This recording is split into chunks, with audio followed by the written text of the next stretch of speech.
All right, I want to make a quick video on these Propulse speed devices that I got from David Weck's website. So we got these last week. Here's JC using these for the first time. He just started training with me. He's a karate instructor, karate sensei.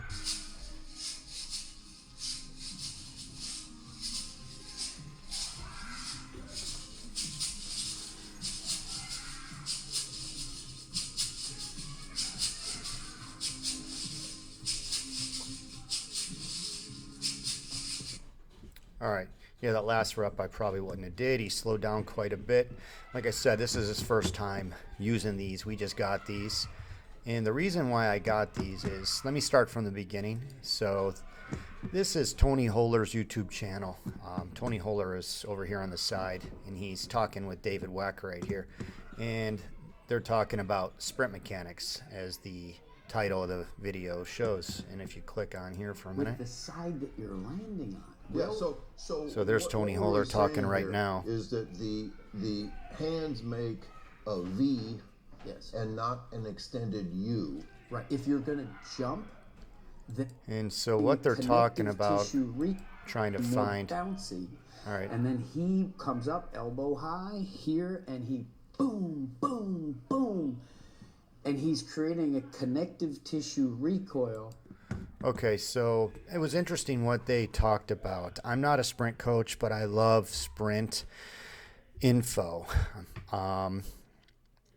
So what he's talking about mostly is like this connective issue where you're storing elastic energy, right? And this recoil. And if you watch the whole video, it seems to me he's talking about vertical force, like a vertical force vector up and down, as opposed to, horizontal force vectors. So, I don't know if one's more important than the other, or maybe both are important at different aspects in a sprint. Say when you're running 100 meters, maybe obviously in the beginning, getting out of the blocks, you want a lot of horizontal force. And then as you get more upright, you have no choice but to produce a lot of vertical force as well.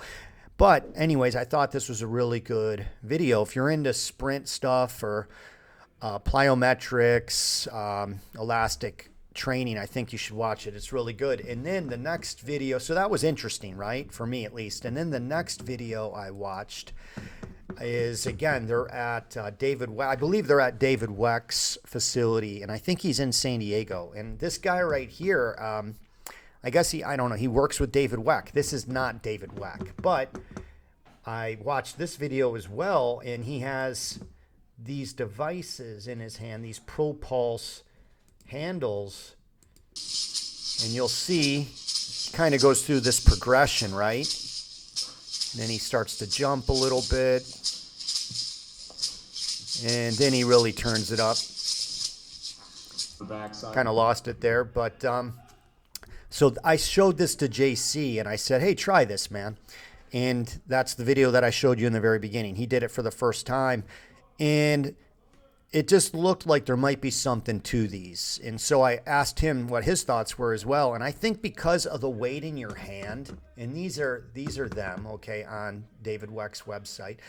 They're 12 ounces, okay? And I think because of like the weight in your hand and how they feel and the noise that they make, I think that there might be something to them as far as getting into a rhythm and kind of internalizing what you're doing and getting more focused on just kind of being in the zone at the moment based off of the weight in your hand, based off the noise that they're making, and knowing based off that noise if you're kind of syncing up these explosive exercises in a rhythmical way. That's better, because you can easily, I think, do this poorly. And the noise could reflect how poorly you might be doing this. So this is absolutely, in my opinion, something that could be incredibly helpful for that. And I just wanted to, make a quick, short video explaining why I got them, as opposed to just showing this exercise and posting it on my YouTube page and people watching it and going, what the hell is that? What's that noise? What's he holding? What's the point? That's stupid. You can totally think it's stupid. You can totally think I'm wrong. No, I don't have issues with that. Wouldn't hurt my feelings. But like I said, I've been doing this. I've been coaching people for 26 years. And over the years, I've just become a lot more open-minded to trying new things and seeing if they work and seeing what my thoughts are. And like I said, they were $65. It's not a big financial investment. So at the end of the day, if I think they are stupid or whatever and they're not worth the money, no big deal. But as of right now, I think they're pretty good. And in this other video, I don't know if I mentioned it, but this guy, he used these devices for quite a few different exercises. Some I thought were more cool than others, and I thought, yeah, that's interesting.